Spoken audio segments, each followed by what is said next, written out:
acontece quando mantemos uma careta por muito tempo. Tá legal! Mas como escolher só uma? Deixa eu ver.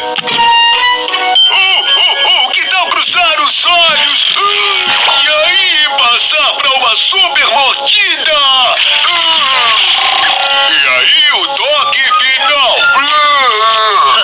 Deliciosamente horrível, amigão. Eu chamo essa aqui de...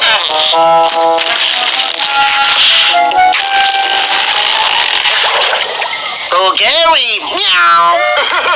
Gloriosamente insuportável, senhor. Puxa, Patrick, você manteve a careta a noite toda. Na verdade, eu não tô conseguindo mexer o meu rosto.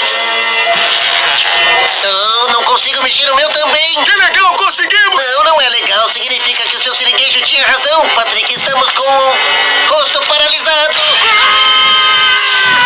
Patrick, a Sandy tinha razão. Precisamos de ajuda. Sandy!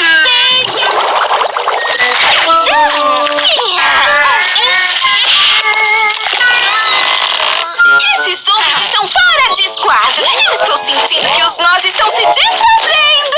Vejamos se eu consigo dar um jeitinho nessa mandíbula e colocar no lugar.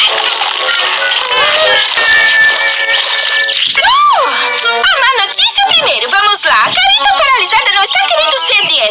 Mas vocês parecem bem mais relaxados.